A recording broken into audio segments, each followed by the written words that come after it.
Philadelphia. I was actually supposed to move to Spain. I was supposed to be an au pair, but in about April, I realized there's no way I could get a visa. I had found a family, I was going to teach the girls English, I was going to do reading, and I had so many cool things planned for them. I was going to be living in Madrid. It was gonna be awesome, but that fell through. I needed something to make money. I had childcare experience because I was actually an au pair in Italy a few summers ago. So I was like, okay, I have this experience.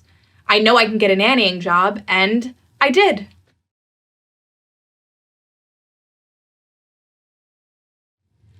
I guess, I wasn't really supposed to be an essential worker at this time. But the family I work for is kind enough that they realized that I was kind of in a bind, and they offered me full time. They live in Philly, in more of the suburban area. I don't have a car, so when I go to work, I'm taking the bus 2 times a day, 4 days a week. It's like, yeah, I'm potentially exposing myself to COVID. So the hardest choice was deciding, okay, do I want to keep working? I pretty easily could have just moved back in with my parents and been like, hi guys, I'm gonna stay here for a while. I'm still not even really sure if I made the right choice. I guess technically now I could get a visa. I could find a way to get over there. I just don't think that would be smart right now. I guess just deciding that this sucks, and it's going to suck for a while. So just kind of put my dreams on hold for a little bit. They're just like a nice little family. There's only one kid and then his 2 parents. He's 20 months old, so he'll be 2 in February. He's adorable. I've been with him since he was 10 months old, so we've been together for quite a bit now. It's really beautiful. Besides his parents, I'm like his person. He's like my best friend sometimes, especially now because they're like some of the only people I see. I never really thought I was essential. I know my job is important because before the pandemic, the normal day of nannying would be, I get there and the parents go to work. So they obviously need me there to take care of their infant. But now the parents are actually both working from home. We don't see them much during the day, but it almost feels like I'm less essential because the parents are home. I don't know.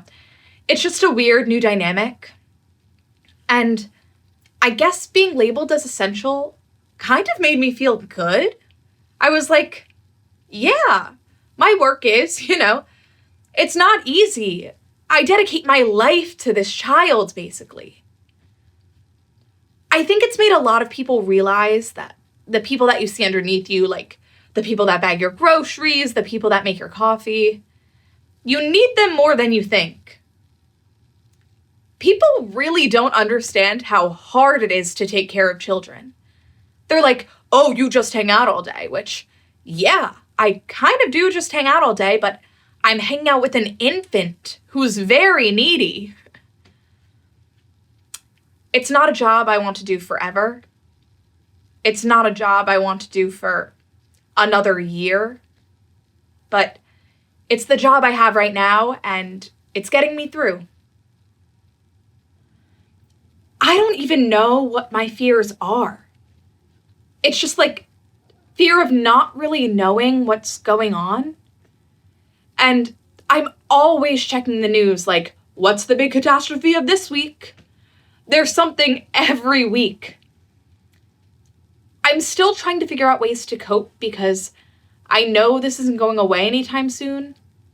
So I know I need to just figure out ways to just make myself feel okay for the next year.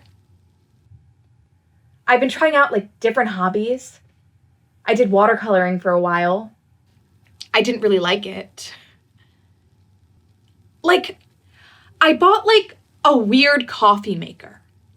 I was having a really bad week and I was like, ugh, I don't want to have to work during this. This sucks. And then I was like, you know what?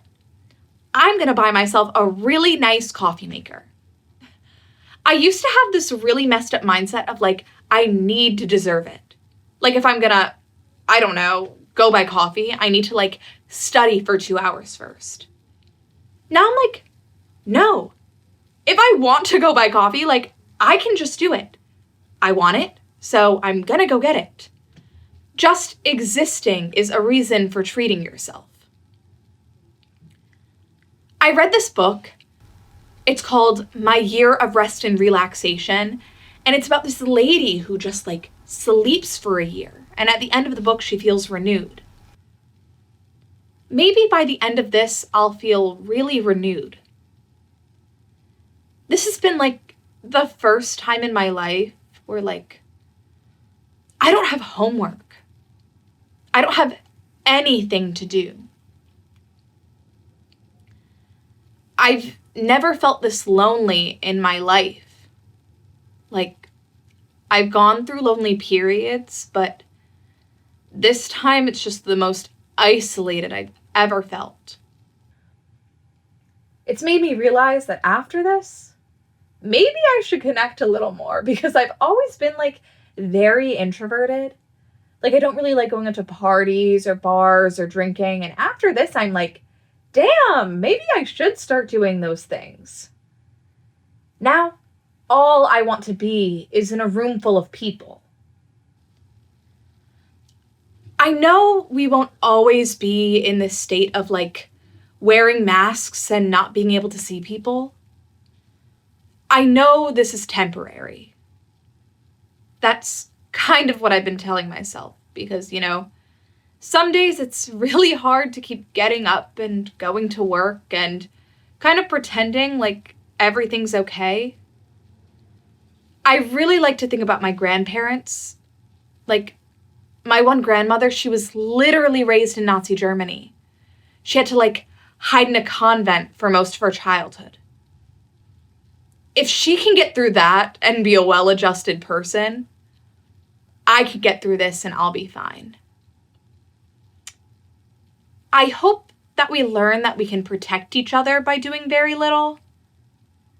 We all have this sort of like collective trauma from all of this because this whole thing is very traumatizing. I don't think we talk about it enough. Like, it's just unspoken. We all kind of know what we went through and the isolation and the loneliness. I think after all this is over, we'll all be much more empathetic as people. What you're feeling, someone else is feeling. I just hope we value each other more and realize what we're all going through.